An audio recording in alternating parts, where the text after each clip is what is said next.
passionate about Cleveland sports. He's going in! Touchdown! Browns, Indians, Cavs, the Big Ten, and more. Cleveland is a city of champions once again! Andy and Jarid, Cleveland and beyond. A swing and a drive! To deep right! Here are your hosts, Andy Billman and Jarid Watson. And we are live on Facebook and Twitter. Hello and welcome, Andy and Jarid, Cleveland and beyond. He's Andy Billman, I'm Jarid Watson, and this podcast is brought to you by Waiting for Next Year, original Cleveland sports reporting at waitingfornextyear.com. Holy shit, Andy. This is one hell of a thing we got going on here, not only in this country, but across the planet and in the Watson household as well. As of last Friday, we've been on self-quarantine here because my wife had some flu-like symptoms and a mild temperature. She's doing well. She's in the bedroom being served every meal, as are both of my kids, for the next, we'll have 7 days left of this until my kids and I are out of the woods, and we're just keeping an eye on my wife, who she's, honestly, Andy, she's doing really well. We just want to make sure all symptoms have completely gone before I let her out of her cage. Right. It's scary, Andy, not gonna lie, and I know that I'm probably not the only one who's a little bit nervous and a little bit scared about all this stuff that's going on, but at the same time, you know, we do our best to try to find distractions, and I think this show is a good distraction. And I'll be honest with you, Andy, I've been struggling to even come up with any of the urge to do this show for the past week, but I need it. I know I need it, and I'm sure that there are other people out there that need it. So what the fuck, let's do it, and let's try to talk about some things that make us smile, and I think we can do that by starting out by talking about the Browns and free agency, because once again, the Browns seem to be winning in the offseason. So we'll start with that. Andy, why should I care about this right now? Have the Browns made moves that they need to make? Are they going to work out? What's your take? Cleveland Browns. Well, first off, Jared's been going through a lot, and Jared, it's good to see your face. It's been a while. Even right before we went on, I told Jared, I'm like, God, it feels like we're doing the first fucking day back at school. Like, microphone didn't work, connection, recording didn't work, so it was funny. That was behind the scenes. Now right to the Browns. That's enough of that boring shit. It's good to be back. And it's been a very, very weird time. It's going to be certainly something we'll be talking about forever. Okay. To on the field, which is less important, but important for right now to be a distraction. I actually have a different take than maybe some. I think this is a good start, is what I'll call it. Right. The Browns had a lot of holes. We talked about that on previous podcasts. I hear the terms crushing it and great job, and I'm not on that level. I think this has been a good job. I think there's been some good things. Jack Conklin is number one. That was a must fill. That was a big fill for the Browns. They had two tackles that were missing. Mm-hmm. You're not going to put Wyatt Tiller out there. Hubbard, oh my gosh, if we just saw another year of Hubbard, I think we'd all lose our mind. So to have someone out there like Conklin, that was a very good player, very good contract. That's a great signing. Hooper, here's the only thing about this guy. He's been steadily increasing every year. You like to see that in production numbers. Everybody knows this, listens to this podcast. David Njoku drives me crazy. So I would nothing more love to see than a guy playing to push Njoku, which I think is going to happen. I just don't know. I got to say, I don't know what. I know that they're planning on having both of them out there. But if Njoku's not, I just don't understand why you would even swap at this point. Has Njoku showed you enough to even be on the field? In my opinion, I think Njoku showed enough that he can come to camp. I think Njoku showed enough where you can give him a chance or two. I think Njoku needs to show how he can be a part of this game more than 50% of the time. What I mean by that is Njoku had moments to make a splash last year. Njoku's had moments even in the prior year. And Njoku's always struggled with his focus. He's always had moments where he gets baffled. That catch that turned into a fumble was a terrible play. He was not in favor in the Dorsey camp. Now, he's the analytics guy, but even during the analytics era, when the Browns were terrible, which is hard to rate, especially when they're 0-16, but Njoku didn't stand out. And I made us being too harsh there too, but it's like he didn't really play that great in 7-8-1, in my opinion. 0-16, okay, everybody stunk, but okay, I didn't think Njoku stood out. And last year, he had a really rough year. I would love to see Hooper get in there. My only thing with Hooper is, and that's why I'm not calling this a great signing, they overpaid for Hooper. I get it. I think it's fine. The tight end situation for the Browns, even last year, Jared, I commented, I thought the Browns needed to do something in tight end. They didn't do it. And I don't want to see Harris going out anymore. I don't want to see any of these guys. Seals Jones Jr. These are nice people. These guys are not big time players. Hooper will actually give this offense some dynamic ability. He is not a game changer, though. And I think some people get mistaken with that. Even though his contract is high, it doesn't mean that Hooper's a game changer. That's my only caution with something like that. I like the signing. I don't Andy, love the signing. I'm going to stop you for a second here. We knew that this might be a bit of an issue. But internet connection is acting really awful. There we go. Goodness gracious. We know we're going to have to deal with this a little bit. I just had a weird feeling that we were going to have a little bit of this tonight. I'm hard plugged into the router, so Me too. I don't know why it would be on my end. Then again, you're hard plugged in on your end too, aren't you? Yeah, I mean, let's just call it the way it is. There needed to be a technical issue. There has to come be. back. There has to be. So let's do one more minute. Can you see me facially at all? I could see you. Yeah, I could see you. It's not the greatest resolution, but I can see you. All right, that's all that matters. Look, you know what? I need filters. Filters help. Yeah. I need as much help as I can. The filters, it's everything anything I can do to help. Well, so if I'm a little bit like the Wizard of Oz, I'm fine with that. Well, totally fine with that. I just want to be able to hear you, Andy. That's all. Oh, that's important. Able to hear you. Can you hear me? I can. Oh, we've got a couple more messages coming in. Yes, sounds like a transformer. Okay, yeah. Well, let's slowly try to work our way through this mess. Again, I didn't expect anything less, to be completely honest with you. Okay, and EJ says the signal from Cybertron is working now, so that's what we're getting. Good. Now. That's EJ watching on Facebook. Of course, I said we're on Twitter. No one said anything on Twitter. How's it sound on Twitter?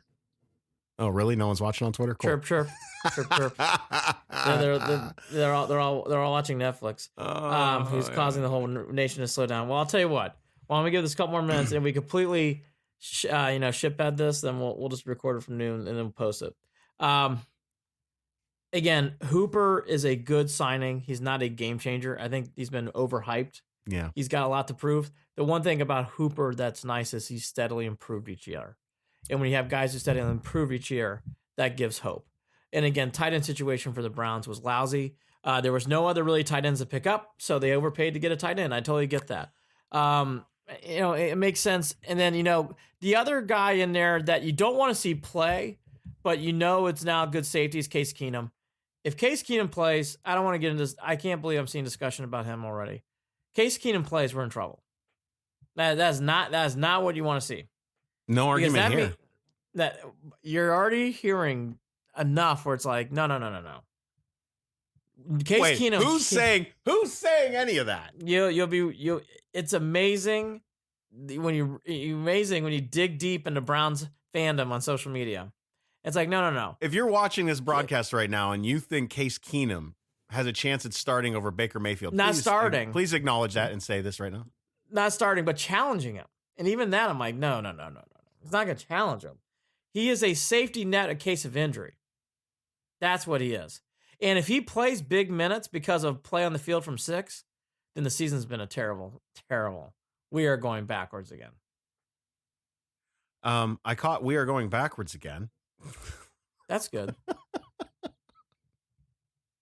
That's good. Are you completely frozen now? Son of a bitch. Well, I'll tell you what. This is so annoying. It's time to say goodbye to Facebook. We'll record it. Come back and listen to the podcast on the page. You should say that. Then we'll get out of here. Let me see this. Let's just, oh my gosh. So first of all, we've got a yes that Case Keenum might start. See? And a See? Dan. See, I'm telling you, the Case Keenum thing is more. It's not insane. I don't. By the way, I don't think he's going to play big minutes. I don't, and I don't want to play big minutes. But I've been hearing a lot of this. I've been seeing a lot of this. I'm just telling you. The only thing I would say to this though that I like when talking to another Browns friend this week, and she made a great point, so I'm going to steal her point. Case Keenum, though, coming in is a great sign because it shows that the Browns are going for it. Meaning, if something does happen to Mayfield, Keenum can step in and win games. Right. No, exactly. It's not he's not a throwaway backup. We'll put it that way. No, this is not Gilbert. This is not Drew Stanton. This is somebody that you hope can win you a couple of games, that you hope can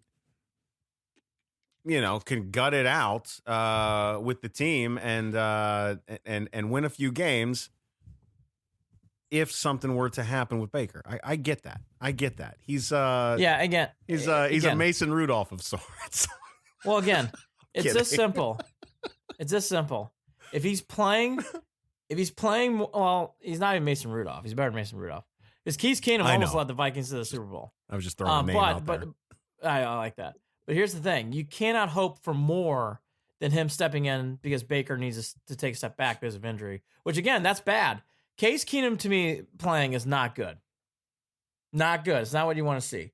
All this to be said, before we get to the other signings, again, I love if you don't like the Conklin signing, I think you're lost. The Conklin signing made way too much sense. Oh, yeah. The contract was a great contract. Absolutely. It filled in a necessary hole. Now, I wanted to do this, so let me bring it up. If you look at the depth chart, and I know they've signed B.J. Goodson and Carl Joseph, and we'll get into the guy they got from the Bengals today. Jared, there are some major holes on defense. And then you got this whole Olivier Vernon situation, which I don't think is getting enough. I don't think it's getting discussed and talked about enough. The Browns still have an opportunity to cut him, and he's not a cap hit and all. And so far, on what is it today, March 19th, Vernon's still with the team. And I got to be honest with you, I'm a little surprised. What are they? What do you? I mean, do you have big faith in what? I loved the Vernon trade. I loved him coming in last year, but Vernon last year did not play well. Well, do you risk it with him again this year? They're basically saying that. I mean, why not? Why not, Andy? Why not? Here's the thing. If the Browns are really going to make this playoff push, which we hope and believe they can, Vernon's going to have to play, 5 steps better than he did. I want to fight the internet, by the way. I just want to fight the internet. If the internet was a person, I would choke the shit out of the internet right now. It's pissing me off. I can tell. It needs to get its life together for the sake of this show. Now I see a pinwheel on my face. Just in and pinwheel. Out. And I'm gonna fight it. I'm gonna keep going. We're gonna keep doing this until it works. How about that? I love Jared's got the spirit of a champion. Look, I've been waiting, like I said, I knew that I needed to do this show. Mm-hmm. And I swear to you, we're gonna do it. And I want to broadcast it live, and I want it to work. So internet, press 4. Let's just give come on, internet. Please give me some internet. Come on. Poor Joe Boo some rum. Here's the thing. I bring up Olivier Vernon because I think he's going to have to play so much better than he did last year. And on top of it, Jared, Olivier Vernon is going to have to make an impact on games. He didn't make an impact on any game except for one, the Bengals game at home. Right. He made no impact on any of these games. Right. Richardson played above. I thought Richardson was a very good signing. Ogunjobi's Ogunjobi. He's consistent. Well, what about this? The Rams released Clay Matthews. Oh, I was going to bring him up too. There's a lot of people. There's 2 or 3 things that are swirling on defense. So I want to focus on the defense. I think offensively, you kind of know. Look, the offense is soup to nuts, pretty good. The Clay Matthews thing would be a great thing for the city. We would be into it. I'd be into it. Jared be into it. A lot of Browns fans would be into it. It'd be a great signing, and they have a void of a guy who can rush the passer, which that would be Clay Matthews' job at this point in his career, would just be rushing the passer. Yep. So that'd be good. The only thing is the way the Browns are building themselves and how they're doing it. If they keep Vernon, you can't keep Vernon, Jared, and sign Clay Matthews. I don't think that makes sense. So if you're going to bring in Clay Matthews, I think you're going to be cutting Vernon, and that's creating another hole. So I don't know. I like the idea of bringing in Clay Matthews. I wouldn't mind that. I would not mind bringing in Clay Matthews and releasing Vernon. I'm fine with that.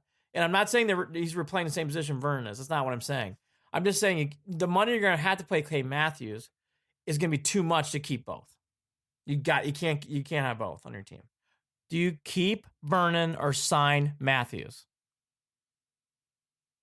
Gosh, I don't think you can do how both. many years has Clay Matthews been in the league?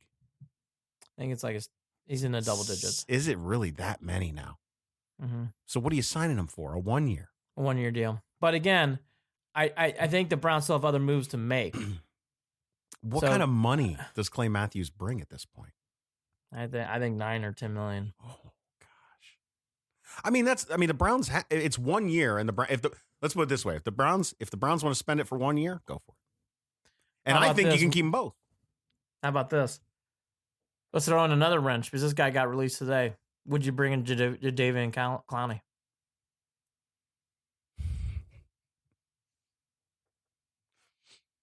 Clowney's better than Vernon, in my opinion.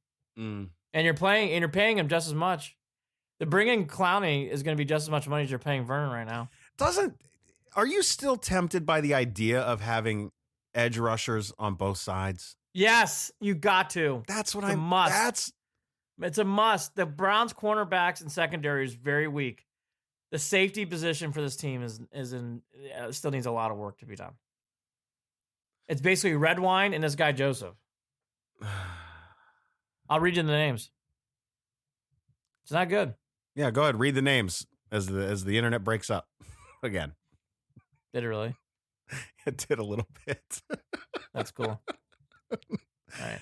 Whisper Ready? the names so the internet can't hear you. Oh, I'll whisper it. Cedric Redwine. Mm-hmm.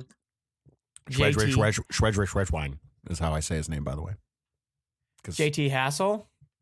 And they should keep that kid Burris, but they don't have him signed right now. Burris, I thought, played really well at the end of the year. Yeah. I thought Burris was the one guy who showed up in the Bengals game. I know it's the Bengals, but I thought he showed up. But that's my point. Redwine struggled. So you got basically right now Redwine and Joseph. It's a really, really weak safety position. I mean, the safety position for the Browns is really, really, really weak. And let me get to your tight ends. Your tight ends are Mac Wilson, Taki, and Tay Davis. And then we signed. You mean your linebackers? I said linebackers. You said tight ends. Great. It's been a fucking great start to the show.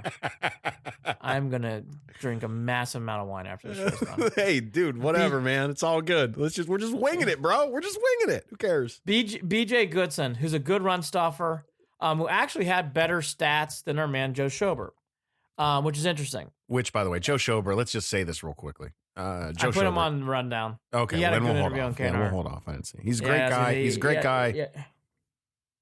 Whatever. We'll get there. Well, we can do it right now. The Kirksey thing makes sense. Yeah. For people who don't know, he was so injured. He had a very good start to his career in Cleveland. He was too banged up. I love Kirksey. If Kirksey was not banged up, you bring him back. Schobert, and he kind of admitted this on KNR, and there's a great interview on KNR. The one thing he admitted on the interview was he was kind of miffed that the Browns never tried to really re-sign him during the season. And that's not on Andrew Berry, obviously. That's on Dorsey. And Dorsey never really made an attempt. Look, let's put it this way. Schobert clearly cared about the money because he didn't go anywhere where he was going to have a chance at making anything happen. Like you're talking, he literally left for money and weather. So whatever. I'm fine with it. Again, I like Schobert, but he could be miffed all he wants. I'm a little disappointed that a guy with that kind of talent, who was playing his ass off, didn't want to play somewhere and try to win. Well, I think he did. I think it's like a Duke Johnson situation where because of what happened in the middle of the year with Dorsey, that he felt like he was getting a cold shoulder. And by that point, by this time, the whole thing had changed. I think it was too late for Schobert. Yeah, well, your ego gets in the way there. I don't know. Well, no. By the way, you're not wrong. Yeah. You're not wrong. I'm not hating on him either for leaving. No. I'm just saying. You left for the Browns of the South. Well, my point is, Secondary, I think they need another defensive end rusher because okay, cornerbacks. We all know that I look on this podcast. Denzel Ward's very good. Other people's opinion, he stinks. I don't agree with that at all. Denzel Ward can play. He's a good player. He made the Pro Bowl. No, Denzel Ward was fine. The only difference is he just didn't have the only difference is he didn't have the takeaways. That's all. Correct. But as the season went on, he started getting. I thought he made a huge impact. Fine. Yes, absolutely, absolutely. Now, Greedy Williams was a rookie, but he really, really struggled. They signed this guy Kevin Johnson on Thursday. Good signing, but again, he's more of a backup. Does not start usually. So you have Johnson and Greedy Williams. You have a secondary with you signed this guy Joseph, and then you got Redwine. And then you kind of shrug your shoulders. And then your linebackers, you read them off. It's Taki and Mac Wilson. Wilson had a good year, but he struggled against the run. It made sense to the guy they brought in. That's going to help with that. And Taki's a lot to prove. Jared, if you don't have a secondary pass rusher on the other end, you are exposing your weaknesses. Yeah. You're going to have people who can rush the quarterback. Yeah. I mean, if you don't have that, I don't know if you're going to win games. Because you're not relying on your linebackers, and you're certainly not giving a fuck about your safeties. So you better fucking sack the quarterback. Now, offensively, the fullback was a good move. If he stays healthy, he's a good fullback. The kid from the Broncos. I forget his name off the top of my head. Here, I'll get it to you. My first name's Andy, which is a great name. So we know he'll be good. What's his name? He's talking about Andy Billings? Jonovich. So a good fullback. Again, Hooper, if he continues to be consistent, is good. Conklin made so much sense. But that's why, Jared, I'm saying for all these different things, I thought a lot of these were obvious things the Browns needed. Yeah. I don't think this is a home run off season, which is fine. It's hard to have a home run off season. I just don't think it's a home run off season. I'm not seeing moves that jumps the line to 4 or 5 wins. The Browns are going to have to improve because Baker Mayfield plays good. They're going to have to improve because all the other parts, including Kareem Hunt and Beckham, Landry, make plays on the field. I think even more importantly out of all of this is coaching. Well, of course. Coaching and leadership and who's going to be the leader in the locker room. These are all things that we had issues with last season. Well, they were all running in their own direction. They had no leadership. It was all, we're just out here trying to win. Everyone's fucking winging it. Just winging it. We're just winging it, bro. Just winging it. So let's get to another point. And by the way, really winging it. I mean, Hugh Jackson had a plan that was so shitty that he laughed at. In Freddie's case, it was really just fly to see their pants. He would actually turn his back. I knew you were going to say it. Defense is on the field. I can turn my back now. Guy fucking loved screening bubble screens the whole year, and it didn't fucking work, and he kept going to it. It's unbelievable. Anyways, okay. So with all this that's going around in the country, the one thing that I will just advise all of us, it's obviously going to be a weird offseason going into, because there's not going to be any of this debating on April, May, and June of who's in and who's out. Because honestly, folks, unless something drastically changes, none of these teams are going to be practicing. So it's going to all start in late summer in July. So the big thing is for this team with the new staff, Jared, they have to hit the ground running in July.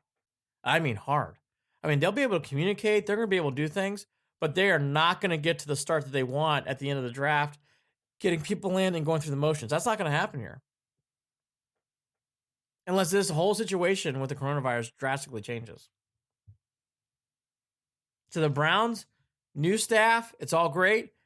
You know, the one thing that you and I talked about, and I hammered, slow starts with different things on and off the field. Hey, 2 weeks ago, we had no idea what this was going to be today. And look at what's going on today. I think the Browns are look, they can fight through it. And by the way, sometimes situations like this can really build a team and make them stronger. And maybe that's what will happen here. Time will tell. They are going to, though, be facing some uphill challenges because it's a first-year staff going into a season where, again, you tell me, Jared, if you feel differently. I just don't think a lot of these things that you normally see in April, May, and June are going to be happening with the Browns and with any team, not just the Browns, any team. No, I'll be honest with you. I don't foresee anything really kicking into gear until August. I agree. I think late July, August. Late July, August. I think people are going to be biting at the bit in July. I think. Oh, it breaks my heart, but I would say then. And I'll be honest, everything we talked about, Andy, everything we talked about the moves and whether they're going to matter and how good it's all going to play out and this and that. I think this is going to be the 1 year where shit, man, we just want to see people on the field. Well, yeah, it's gonna be great. And that works out in the Browns organizations. That works out in the Browns' favor. It will. They're going to get some forgiveness for this year. Oh, of course. Now, to go back to on the field stuff, I hope so. Billings is a good signing for the Bengals. He's a backup, but that's a great backup. So in case Ogunjobi or Richardson go down or need a break, Billings is a great replacement. Yep. So really, Jared, in your front three, Garrett, Ogunjobi, Richardson, your backup's Billings, you feel pretty good. Chad Thomas is not the starting defensive end, in my opinion, yet. So you got a good backup defensive end who can replace either Garrett or Vernon. But again, I think you're going to need to add another pass rusher. I think you're going to have to add someone who can sack the quarterback. Whether that you keep Vernon and you go for another linebacker, I don't know. Or again, if they want to get crazy and they want to spend all that money, maybe you keep Vernon and you sign Matthews. I think that's risky though. Even though I'd love to see that, I think that's a lot of money to two players. Like for that 1 year though. For 1 year, I know, but still, it's a lot of money. I think the Browns have the thing is, Jared, the hell out of it. I don't know. Here's my problem, and I'm not doing the math, not doing numbers. They have so many holes still on defense that they're going to have to really pick up. The safety position worries me to death. The linebacker position worries me too. I think the safeties are just the tough thing about the safety position, I think, is when you're relying on the draft and relying on plugging and playing somebody out of the draft, you're going to get a lot of penalties. You're going to get a lot of mistakes out of these kids. These kids are going to get picked on, and that's just that's a part of the growing pains. But at the same time, that might be the only option, and so there is going to be some pain involved with this. Another pass rusher would help. Huge. That might be the way it has to be. It will hide your deficiency with what you might have at linebacker and what I think you definitely have at safety. In the cornerback position, again, like the signing today of Kevin Johnson, that will help push Greedy Williams. Greedy needs to be pushed. And again, Johnson is a natural backup. And hopefully Greedy Williams will play better than he did in his rookie year. Hopefully Taki plays better. I mean, the whole thing is in sports, you obviously hope your rookies will improve. That's the natural hoping here. Right. Red wine, too. You just hope there's improvement. And by the way, if that's so, all these worries I have go away a little bit. But I just think there's major concerns there. And if you really look, again, at safety, it's so thin, Jared. You just wonder, they got to bring at least one more guy in. I think maybe two. And then, I don't know. And then linebacker, you're really, really relying a lot on Taki and Wilson, which is not new. And the guy they got, BJ Goodson, is a good stopgap. He's a good run stuffer. You're probably going to need to add one more linebacker in there. And again, that's why these rumors of Clay Matthews are coming about. Maybe you do spend all that money there and just say, fuck it. Our safeties are going to be really weak and we'll just have to figure it out. Because there's still a lot of rumors too about trading for the guy for the Vikings is on the training block, the safety. And that would make, and I got to be honest with you, I think that's a trade that makes a lot of sense for the Browns right now. Well, and on top of this, with the issues on defense, the idea is that by bringing in coaches who can bring some cohesion on the offensive side of the ball, the Browns should be putting up points, right? Well, right, and that hopefully will help a little bit. When you've got if you can have the type of offense that you should be able to have, considering the players that are on that field, considering the expectations, there's no reason. Now, I know these are high hopes, Andy, but there is no reason that this team can't do something like Kansas City has done when it comes to offensively having the ball and knowing they're going to fucking score. How about this? The big thing for I've hammered the defense too much.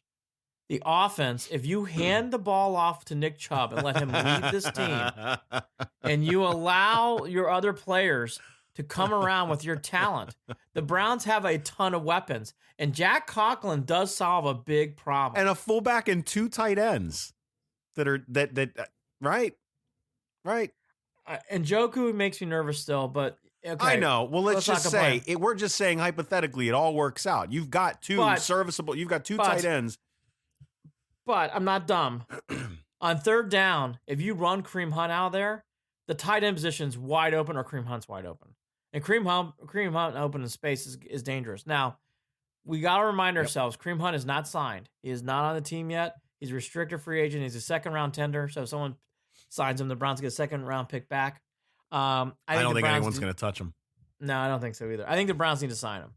I really do. And then let's go to the latest thing that is picking up swirling again today from Bart Scott.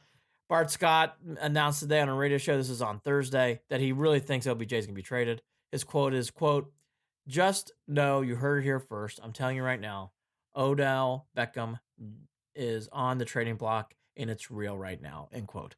That was on his radio show, Bart Scott, talking about today, and today's Thursday, the 19th. And there's been a lot of rumors again about Beckham, so let's go down this road because we should, because the rumors have been swirling. And to be honest with you, I think it was more of a normal time. The Beckham rumors would be more whirling than what they are right now. Right.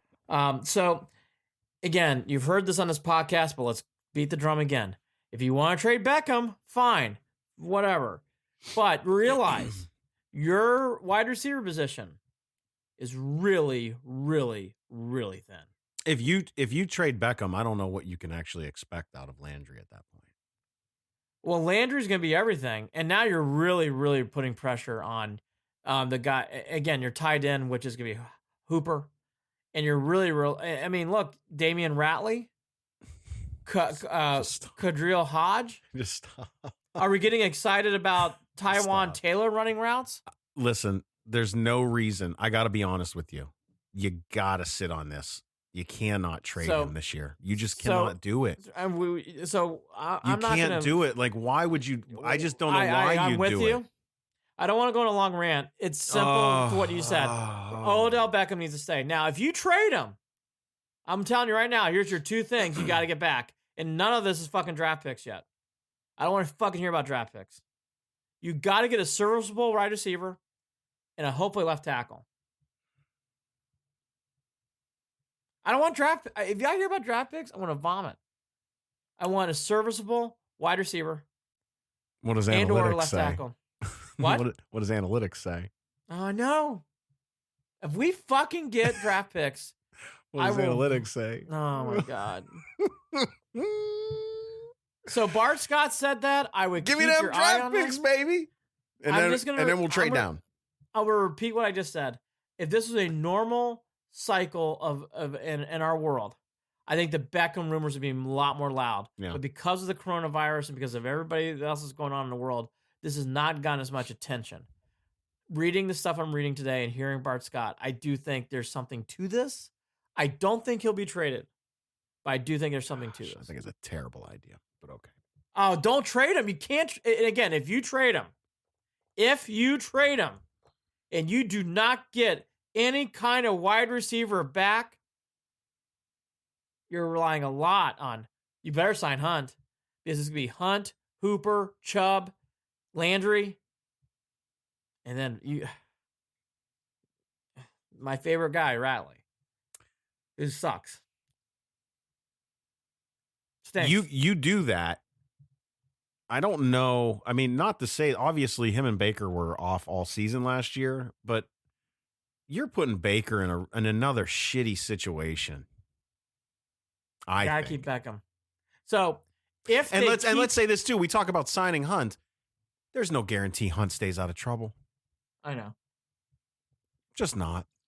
You got to expect maybe you're only going to get 8 games out of him. Well, I think the big thing is with Hunt right now, and again, this is, when you have life-changing situations, in this case, it's worldwide. What's going on? Certain things start getting pushed underneath the rug. Kareem Hunt on this podcast has been talked about. I never would have brought him in.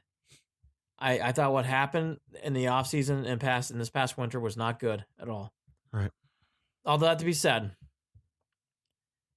you can now, in my opinion, if you really want to bring him back and you want to put him in there and plug and play, okay, I get it. Because right now, Jared, what I see on this team for depth and everything else, I get it. I personally would have brought back Schobert and let Kareem Hunt walk. Well, and there we go again. We talk about this all the time, changing the culture. The culture. I know. I would have focused on that. They didn't do that. So I got to go on what's going on now. And what's going on now is I would make big efforts if Kareem Hunt, which it sounds like, I haven't heard anything. If Kareem Hunt's on a straight and narrow and he's got everything in line, ready to go, bring him in. Because right now, I get the funny feeling you're going to need a guy like that because this offseason is going to be, it's just going to be goofy. There's way too much stuff going on. It's not going to be your normal offseason. So have someone like reliable like Hunt gives the team a lot of stability. Now, forgetting the Odell Beckham Jr. rumors for a second, to what Jared alluded to 5 minutes ago, if this is locked in, the Browns really are exciting on offense. They have a lot of weapons. They have a lot of speed. And now to the topic I was going to bring up to you, which I'll do now. I am not a huge fan of drafting offensive linemen in the top 10 of a draft. I don't believe in that. I believe you should draft a player with it's either an edge rusher or a quarterback or a wide receiver or a skill position player. Yeah. Or someone who can make an impact on the game. Big impact. I always believe you can get offensive linemen later in the draft. I'm a believer in that. It's just my belief, okay? There's big boys in every round, Andy. There's big boys in every round. I'm a big believer in this. There's big boys in every round. Because we drafted Joe Thomas early, and he was a Hall of Famer. He didn't bring big wins, if we're being truthful. Anthony Munoz for the Bengals, drafted very high by the Bengals. Yes, he got him to a couple places, but he really didn't change the game for the Bengals. There's lots of examples like this, and I love offensive linemen. I love me some Anthony Munoz. He came into my kindergarten or first grade class, actually. That's cool. Yeah. Good dude. Yes, very good dude. Very good dude. But my point is, if I'm being truthful, though, now, unless that kid Simmons falls back to you, or everybody has like a big, just like fucking brain fart, and somehow the guy escapes me, the guy who was fucking fantastic for the Buckeyes this year.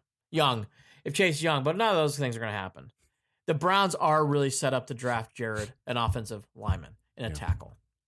It's all set up for that. You're not going to draft a linebacker unless it's Simmons, and he won't be there. You're not going to draft a safety there. And unless something crazy happens and you trade Beckham, maybe there will be talented wide receivers at 10. So you can get a wide receiver there. But Jared, the way things are lining up, if I'm being truthful and seeing what I've seen from the Browns, I do think now everything is teed up to take an offensive tackle, left tackle at 10. I think it's going to be shocking at this point, unless there's some sort of trade with Beckham for anything else. Right? Or if the Browns trade down. Well, again, okay. If they trade down. I make jokes, but at the same time, people are thinking it. I know. So. If they trade down, I don't agree with it. I won't have a conniption, but I don't agree with it. I don't understand us stacking more draft picks. I think they should take good players. The Browns need good players and confident players. However, if they have their eye on some offensive tackle and they drop down 3 spots and they still get their guy and they get extra picks, I'm not naive. You did what you're supposed to do. All that to be said, Jared, I would not trade down, but I won't have a major conniption as I would in other years. I just don't want to see the Browns trade down and then trade out of the first round. That would make me mad. Yeah. If you're going to trade down in the first round. Don't trade out. That would be a mistake. But if they trade down and they still get an offensive tackle, I can't complain. And from every mock draft, right, and that's the thing. If they're trading down to get something where they know they can back off because they know the position that they want and they know they're going to get value at the back end of that first round. Exactly. And on top of that, maybe save a little bit of money by getting someone at the back end of the first round, right? so. And they have. I won't hate that. If it's going to be. If that's the move they're making, then I don't mind if they go back, and I don't mind if they. I don't think they should do that, but I won't lose my mind. The only thing I would lose my mind is they trade out of the first round and then they're just done. Like that I think that's a mistake. I like these moves. I think they're good. The Jack Conklin move, you'll never hear me complain. That made so much sense. That was a great deal. Love that trade. They had to do that. Now you got Wyatt Tiller. You got supposed moving to guard. So you got your 4. You got Batonio. You got Treader, who's now the president of the NFLPA. You got Tiller. You got a surprise. Or Tiller. It's going to be your other guard. You got now Conklin. Again, everything is set up for you to draft your left tackle. So I would never do that in normal years, but you can now. And then, Jared, from there, I'll be honest with you, you do pick up an extra running back. You might pick up an extra wide receiver. I'll be honest with you, Jared, it's going to be all defense after the draft for the Browns. The Browns have so many needs on defense for depth that they're going to have, especially in linebacker and safety, which I just did a whole rant about. I won't do that again. So I think that's where you're going to see this draft go. Oh. Makes sense to me. Yep. And I'll say this too. I'm not naive. It made you feel good to see what the Browns did. I just don't think they've done great leaps, but I felt good, and it made me feel excited. It's nice to know that they're making moves, that the new front office has clearly they have a plan that they're executing. And we're just along for the ride at this point, Andy. You know, not that we have any say so anyways, but the point being, after 20 years of getting our asses kicked around, you know, whatever. Let's see. Go ahead, try it, do it, whatever you want. Let's see if it works. Yeah, that sounds like a good move. Yeah, that'll probably work. The only thing that I will say is I don't like the idea of Odell Beckham Jr. leaving this season. Maybe that's something you can do next year. I just do not think it is a good idea now. If you had Callaway and Hollywood Higgins, I would listen. Yes. You don't have those guys. There you go. Don't have those guys. Ratley, Hodge, Taylor, those are not, they can't be playing. You'll hear my rant about them. They are not wide receivers that will be playing big spots. I want to switch it real quick to the NFLPA. You were talking about Treader is now the president. This new agreement.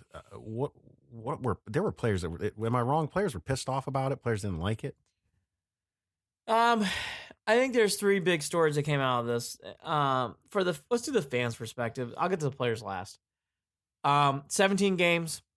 So there'll be an extra road game or extra home game. If I were the NFL, I'd make this very clear and easy. On 1 year, it'll be all NFC having the extra home game. On the other year, it'll be all the AFC having the extra home game. Make it even. Just make it even between the conference. Make it that simple. And in fact, I would just add an extra game to play the team in the other league. I would not add another team in your same conference. Just make that easy. It's a showcase game anyways. Make it that easy. Will that be that easy? Probably not. But that's what I would do. If you want to make it fair, if you start flip-flopping teams or flip-flop... can you imagine if we played the Steelers for a playoff game and they had the extra home game? That would be a bitter topic. So we'll see how it happens there. It also adds another playoff team, which we all like. No complaints there. So now there's only one team, the team with the home field advantage that gets to bye throughout the playoffs. Everybody else plays. I have no complaints there. Yep, no complaints there. So I thought that was all good. The players are going to get a lot more money, and more importantly, it's not the fat cats that are getting the money. It's the players that we don't hear about. It's the players that are really on the cusp of making teams. Their minimum wage has gone up tremendously, and Jared, I think that's a really good thing. The reason why I don't dislike this deal is I love to hear things like that, where let's just call it the way it is. Your blue collar, your middle class players that you don't know their names. A lot of them don't even dress sometimes, or they play special teams or whatever else. They're making significantly more money than they did in the past years. That is a great big victory. That's why this passed. It didn't pass because of the Aaron Rodgers and some other people who did. I heard complaining. Not suspending for weed helped too, right? That was a big thing. And again, I just think I call that a victory, my friend. I call that a victory too. But again, if you want to just talk about why the players really got this through, the players who you don't know their names, I would have guessed probably voted yes because they know they're going to be making more money next year. And let's be fair, that's the way it should be. Players like that go out there and get just as much hurt as these other guys do. And so they have every right to make more money. Yeah. As for what you heard from I think the big thing that came out of this vote, Jared, which I think will need to be talked about in future meetings over there with the NFLPA, is that they had about, I think it was 20% no vote. So they only had about 80% of the players vote. And the vote was very close. Wow. So those extra, I think it was like 400 to 500 votes that weren't tallied because they didn't show up. It's a big deal. It's a big deal. Yeah. It's a big deal.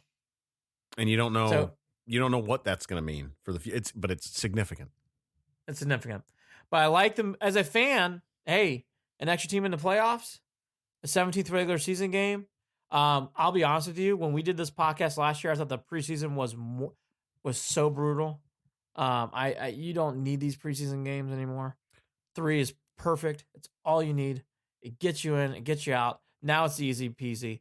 Your first game is now more of an actual preseason game. Your second game's your warm up. Your third game's your throwaway. Jared will like that. I have no problem with any of that.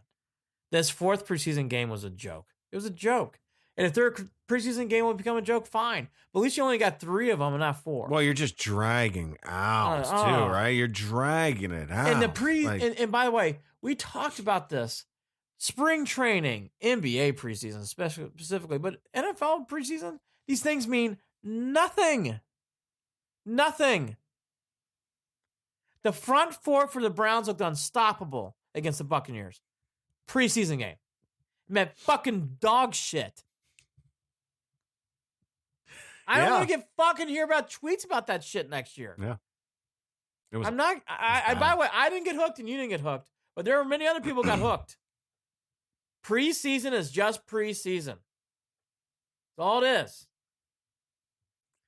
One less game's good. Get it on. So good start for the preseason for the Browns. I wouldn't use the word crushing it. I wouldn't say this has been great, but it's a good start, and they had to do that start. Please focus on the defense, though. A lot of holes on this defense. It'll be interesting to see what happens with Olivier Vernon and Kareem Hunt. And then one last thing about the Browns, and I'm done. Myles Garrett not picking up his options is interesting to me. They still have time to do it, but I'm surprised up to this point they have not. I thought that had been an automatic by now. His option has not been picked up yet. For next year. Not this year, but for next year. I thought this would be, look. If they're trying to do other business first and then get to that, okay. And that's why I'm not freaking out or saying anything. I'm just thinking it's interesting. They have not picked up that option yet. I thought that'd be a given. But nothing's a given. Not with the Browns. Nothing's a given. So that's that. And now the internet works properly. So we have not heard any more beeps and bleeps and screeps, which is good. CVJ picked up on that. Now let's go to the Indians. Cleveland Indians. The Indians made some moves today, even though they are not practicing or having any spring training along with the other teams in baseball and anything in walk of life right now. The Indians did make some roster moves today on Thursday. So on Thursday, the 19th, here's the roster moves they made. All these guys are going to AAA. Logan Allen, Bobby Bradley. Bobby Bradley had a huge spring. Yu Chang, Daniel Johnson. Johnson's been highly touted by many people, including our Mandy Bell comes on here quite a bit, and Scott Moss. And Scott Moss got some traction. The only name that really drew my eyebrow here was Bradley. Logan Allen was a given. I think because of what we saw in the outfield, Daniel Johnson, it just was a foregone conclusion. Bradley did play up this past year, and he was having a good spring, but obviously they have a logjam now. And Yu Chang, I'm more high on Yu Chang than other guys. I like his size. I like how he controls the bat. I think Yu Chang's actually going to be a player someday. My point is, though, when you see these kind of moves, Jared, and we'll get to the other things about the Indians, but for the first time, unlike last year, I feel like the Indians don't have great depth, but they have good depth. Like if someone gets hurt, Daniel Johnson coming up is cool. If Carlos Santana goes down and Bobby Bradley comes up, that's cool to me. Yeah. Like I'm excited to see these players. I think I'm just wondering. And I didn't watch anything in the spring. I did see a couple of Bobby Bradley home runs. Are they still worried about his bat? The off-speed stuff, the curveballs? I think so. And to be fair, Bradley had that big hit early and really didn't do much afterwards. Well, there you go. But Bradley looks the part, okay? He just does. Like, you can just tell. And my point is, like, I think him going down to AAA is not... And same for Daniel Johnson. Like, I don't think it's a bad thing. It's not a demotion so much. It's like, we don't have spots. Yeah. You got to put the kid for the Mariners you just signed. Santana's definitely the starting first baseman. There's no room for Bobby Bradley right now. And the outfield, which we'll get to in a second, for being fair, Daniel Johnson just doesn't fit right now. Isn't that crazy? Isn't that crazy what we got going on right now compared to last year?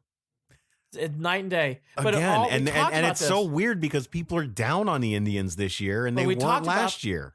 We talked about this all last season. They were building for this season, and it's really working out. So those are some of the moves for today.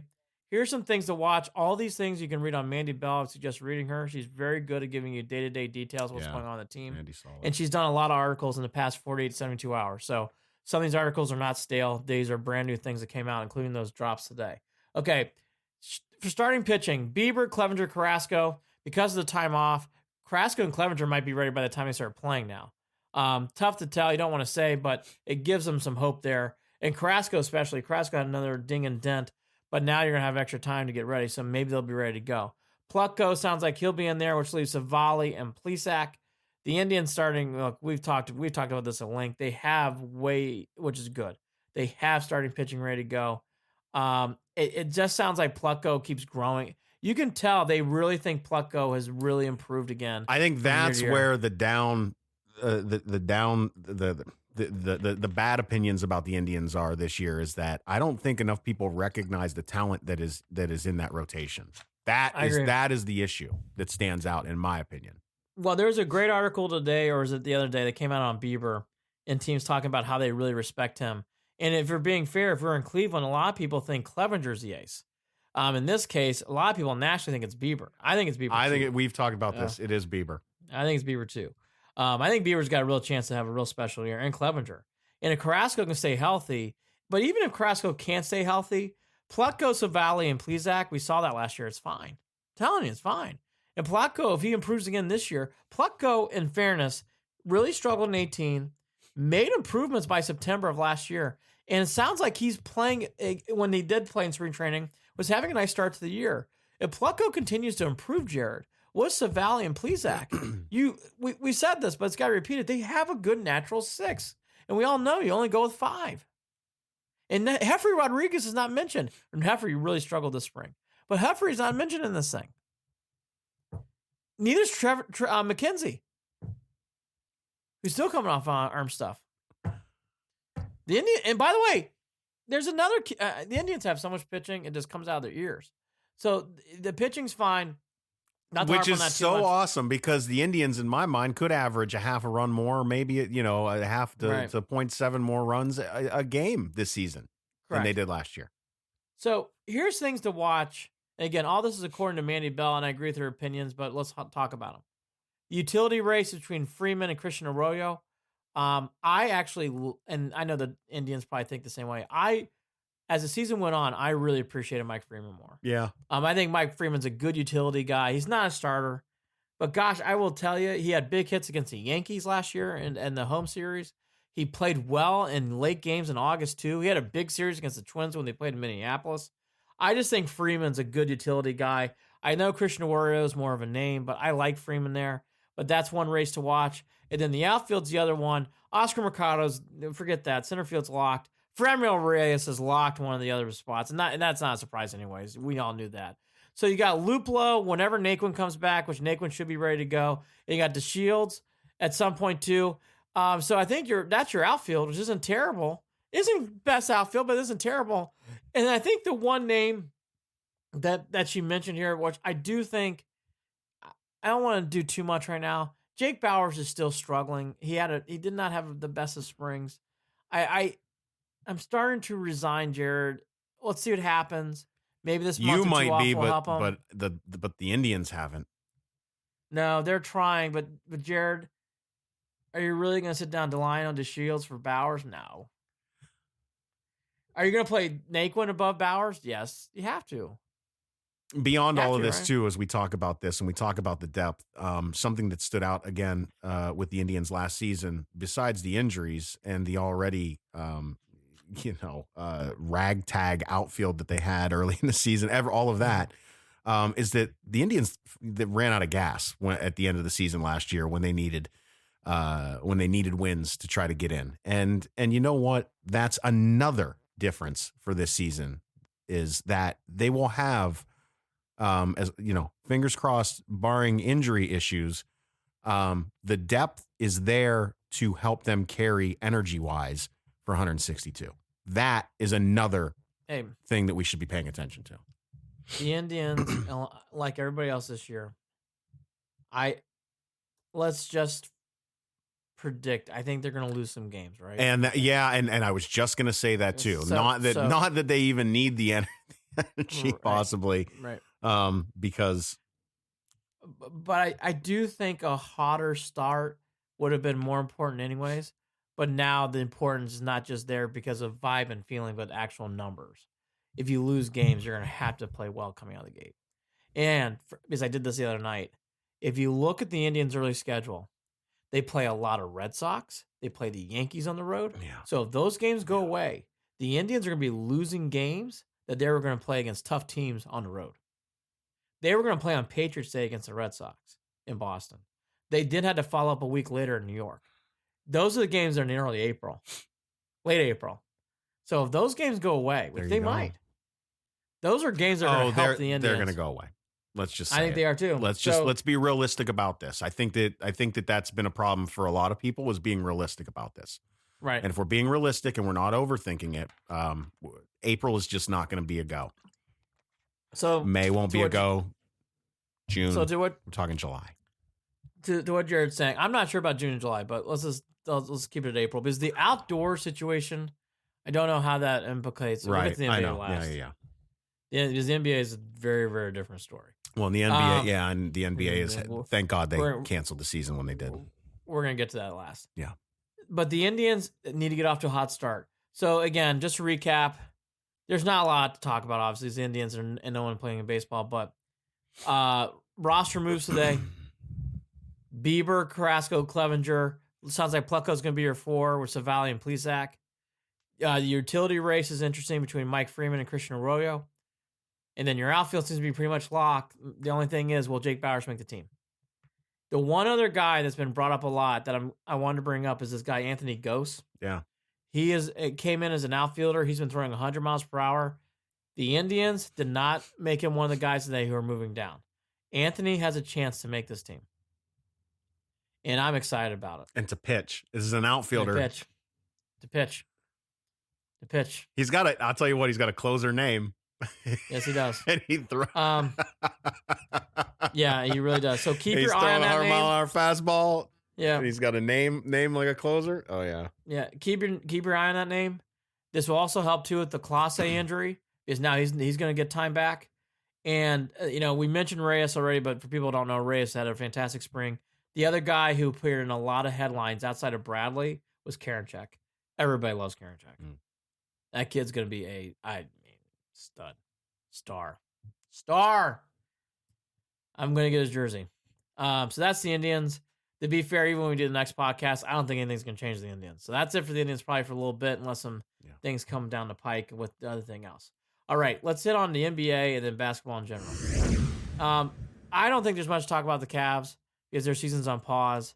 So I am actually not going to do much on the Cavs now. The only thing to talk about with the Cavs is just Larry Nance Jr. Donated $50,000 today to the food bank, the same one that Baker donated to as well. Yep. Kevin Love, of course, we already know that he donated $100,000, I believe. Dan Gilbert has announced he's picking up the tab for any workers who are losing time. Yeah. So he's it's half and half of the owners, but Dan Gilbert's in that one half. He's covering everybody at Quicken Loans. Or now Rocket Mortgage. Sorry, Rocket Mortgage. So everybody at Rocket Mortgage is being covered by Gilbert. So no worries there. Again, I don't think there's much to talk about on the floor right now. I mean, we can break down a couple of the last games, but I just don't think that's the right topic. What's the right topic though? What's going on in the NBA? Yeah. Because I think this is the one sport that's in a very, very precarious position. Yeah. They did not have a good start to the year because of what was going on in China.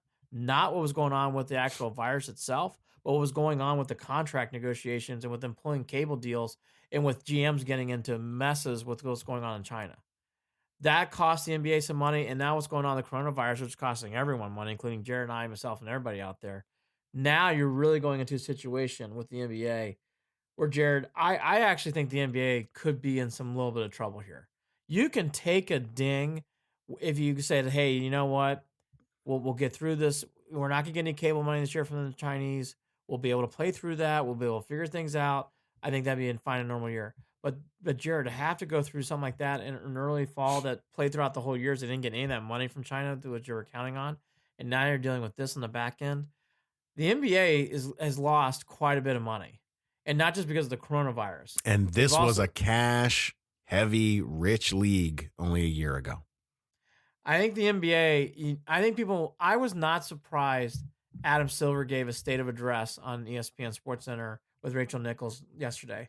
Because it is the one sport I think really needs that people keep their eye on. It is not an outdoor sport, as we all know.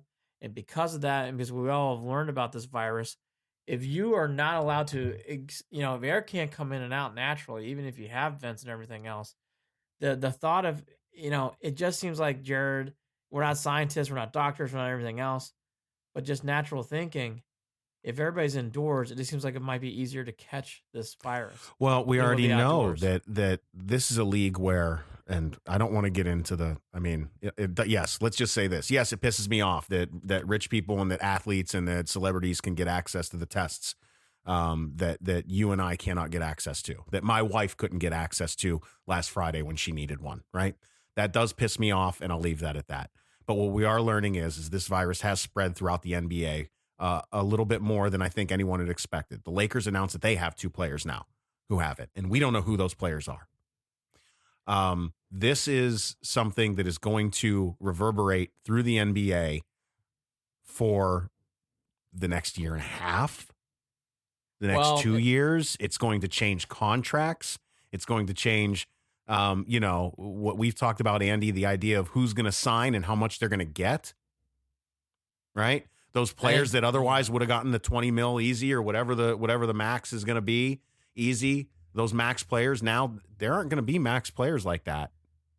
The NBA situation has changed drastically in 24, 48, 72 hours. It's changing hour to hour. To what Jared's alluding to, for documentaries and for everything else, and it's been talked about nationally, not just in circles of sports, nationally. Heard this from people who are politicians, people who run companies, people that observe things. The Rudy Gobert moment with him touching the microphones, and then him 48 hours later contracting the virus or being thought of that he had the virus and going on that floor, and then hours later finding out Donovan Mitchell has that virus. That moment not only changed the NBA, but Jared, I think it changed a lot what was perception of this virus worldwide and certainly stateside. It changed a lot. And you know what? I feel bad for Rudy. What he did was wrong. It was foolish. It was not smart. We all know that. He gave plenty of not smart people doing not smart things right now, Andy. Correct. Spring break in Florida, to everything else that's going on. And for people who are down there, bring it home to your parents. That's going to be great. Seriously. All that to be said, the Rudy Gobert moment is a life-changing moment and again, I think it changed perception. And I've heard this from people who are not sports people talk about this, how that moment opened up their eyes to what's really going on with this virus. And I think the NBA, whether they like it or not, that perception's also there too. I think the NBA, Jared, and I love Adam Silver. I think he's a great commissioner. Same. He is really fighting some uphill battles, economically and perception-wise. And it's going to be very, very challenging for the NBA in these next few weeks. I think hour to hour, day to day, I think it's going to be a big challenge for this league. And I think they have a lot to figure out. And to what Jared alluded to, and I saw too right before we came on, the Lakers have things that are going on. I know the Sixers front office people had stuff going on in recent reports. This virus, which is so contagious, as we all know, but to hear what's going on with these things, and to think about how what happened with Rudy Gobert, as these tests start becoming more public, I think you're going to start hearing a lot more numbers. You'll probably hear. I mean, I heard about a Yankees player in spring training. It's funny. Outside of that, you don't hear anything from baseball. But from the NBA perspective, you're hearing a lot more numbers coming out. Yeah, I can. Then let's just jump back to that real quick. I can respect Trevor Bauer's, what he was looking to do, but I don't think it was very smart what he was doing. I don't think that taking all those players out and having that game. Look, I get it. It's fun. It was meant to cheer people up and whatever, but I don't think it sets a very good example. I think right now, that's just me. I think he's trying to pick up people's spirits, and I know he did a good thing for a good cause. I get that. But I do agree with Jared. I will say That's not. Yeah, I'm not trying to. This isn't a knock on Right. Trevor. That's not what I'm trying to do. No. Um, I think he had a heart, his heart and spirit in the right thing though. well, I need everyone to have their bodies in the right place, and that's like in their Correct. homes, away from everyone else. Correct. Right. In a house. That's what I need. Filling up gas or going to work or being in your house. Yeah. Or going to the grocery store. All that to be said, I think, again, the Cavs, I don't think we can get into the Cavs, but I don't think that's the right moment right now. It's the NBA. I think that is a situation, Jared, that's very interesting. That's ever changing, and they have a lot of uphill battles from perception to economic, real hard decisions. Yeah. Real hard decisions. I would like to wrap up with, we all knew and we all now realize March Madness had to go away. Championship week was lost. All those things were the right decision. Kudos to my partner, Jared Watson, who called it out with me on text messages before that whole thing went down. Jared was right. All these things that needed to be canceled, and they were, and that was the right decision. Okay. All that to be said, we're not going to get into that debate, and we're not going to predict who could have won the national championships. That's fucking stupid. But here's what I will tell you. I feel I've seen people do crazy shit lately. It's like, listen, there's going to be, we can make up brackets. I know. I know. I mean, you want to? The one thing though I do feel bad for, because it was a story I was going to really watch, was the Dayton Flyers. I feel really, really bad for Dayton. That's shame. Purdue is not going to be doing things this year in the tournament, so I would have been rooting hard for the Flyers. I would root hard for the Flyers anyways. But that would have been a great story. They had a chance to cut the nuts down. I know that sounds crazy to people, but when you have a guy like Obi Tobin playing for your team and knowing what he can do in a game situation and seeing what he was elevating his players to, we've seen Butler go to the Final Four. We've seen George Mason go to the Final Four. We've seen Wichita State go to the Final Four. Butler made it to the championship game twice. Gonzaga. Dayton had, because of him, Anthony Grant's a seasoned coach. He's not a young guy. He coached at VCU, coached at Alabama, now coaching at Dayton, so he's got a lot of chops. I think, Jared, that would have been a team that would have been dangerous, and it would have been fun to watch. I feel bad for Dayton. Yeah. I feel terrible for that school. It's such a shame, because they would have been so much fun to watch. All that to be said, it's all for the right decisions. We're not saying that. What I'm saying is I just feel bad. Yeah. Because that's a school, unlike teams that Jared and I cheer for in college basketball, but the Purdue and Ohio State, if we're all being fair, they can reload and they can find players to put in certain spots. Exactly. Dayton, it's not as easy. No. It's just not as easy. And to find someone like Obi Tobin, who's probably going to be drafted in the top 3, maybe even the top guy overall, to have that opportunity to cut the nuts down and for it not to happen, you just feel bad.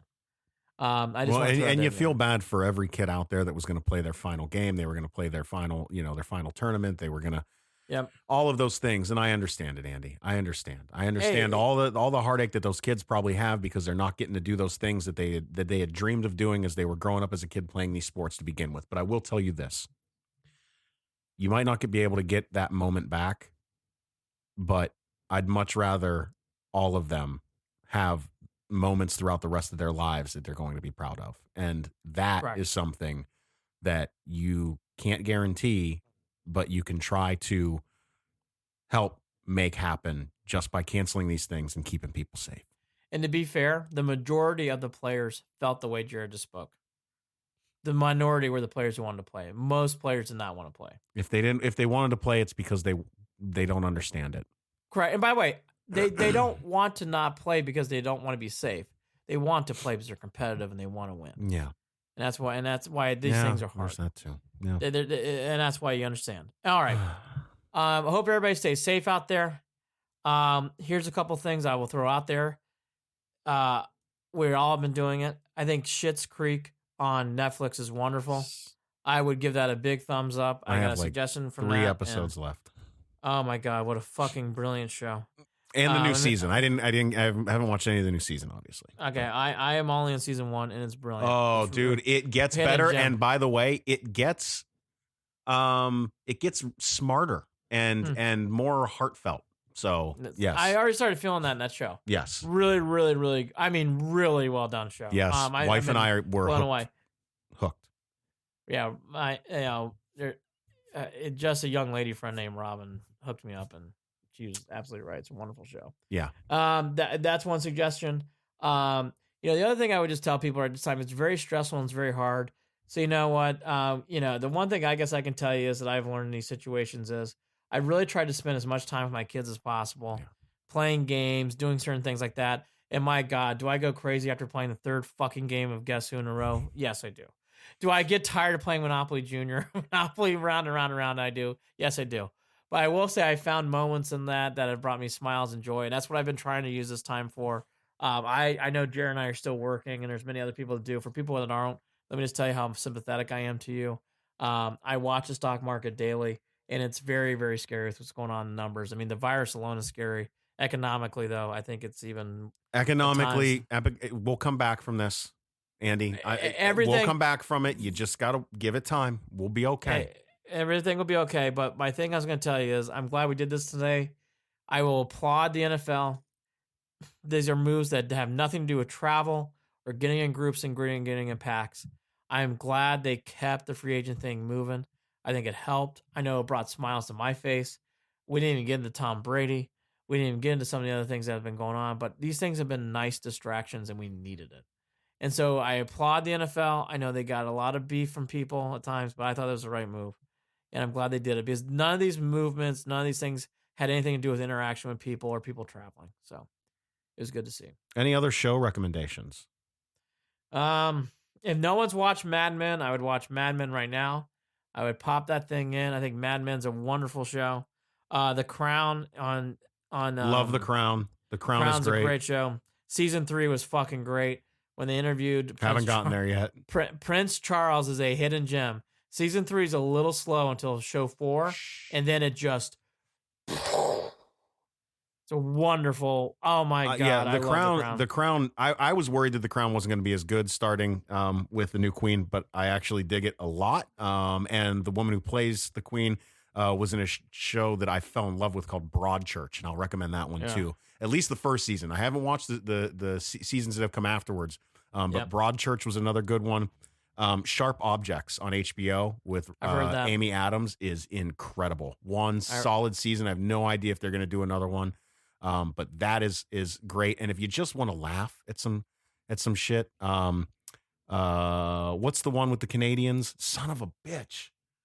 Well, as you think of that, as Jared thinks about that show with the Canadians, 2 or 3 other things for people who got kids. Exploding Kittens is a fun game that actually has good strategic value to it, even though it's a very silly game where kittens explode and that's how you die in a game with cards. Letterkenny. All right, go ahead. Yeah, sorry. No worries. That's also a very good game out there. And, again, last thing about all this, I am excited for the Browns. This does not mean they're crushing it. I just think they did a good job. I thought they did some things that they had to do. But I will give them proper props for Jack Conklin. That was a great signing for the contract they got. If Hooper improves, that's a good signing. It's a big improvement there. I would really take a look at that safety position in linebacker. I think they need one more edge rusher. All that to be said, there's always holes to be filled. So to be fair to the Browns, it isn't like they're that unique. There's other teams that got similar holes in other positions that the Browns don't have. So there you go. Andy, I also I want to say this one thing too. Just take care of one another. It's easy to get wrapped up in the news or in articles that you're seeing, and there's a lot of disinformation that gets shared. Like it or not, there are some nations that look forward to sharing some things to get us to go and fight against each other, and we've been doing that for the past 3 years. And I will tell you that I know that I don't necessarily agree with a lot of people regarding things that they would consider politics. I don't really consider a lot of it politics. I consider a lot of it to be just my morals in general and what things that I believe in. But please put a lot of that to the side if you can and take care of one another. God, I don't know. I wish I had written something down to sound a little more eloquent as I say this, but I just don't think now is the time to start looking for enemies. I think now is the time to look for people to help and to be helped by, and that's the way that we're going to get through this stuff. That's all.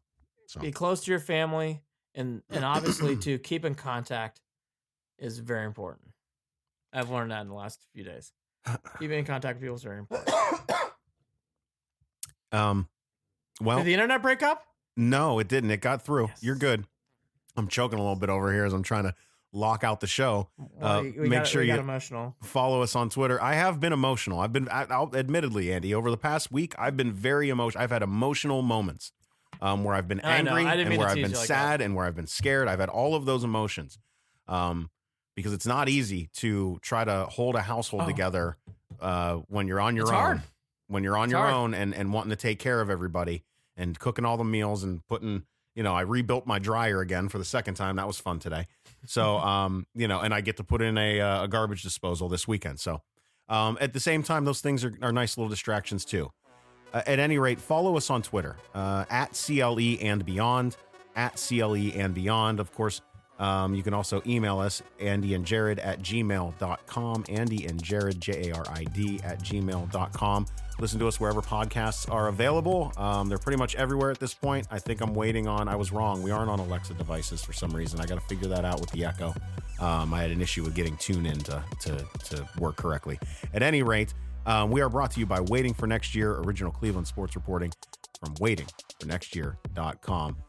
He's Andy Billman. I'm Jarid Watson. Andy and Jarid, Cleveland and beyond. Please take care of one another and be safe. Go ahead, Andy. Follow Rex Chapman. Rex Chapman is a very, very funny man. Yes. He deserves. Follow Rex Chapman on Twitter. Oh Absolutely. my God, is he great? Absolutely. All right, take care. Bye bye.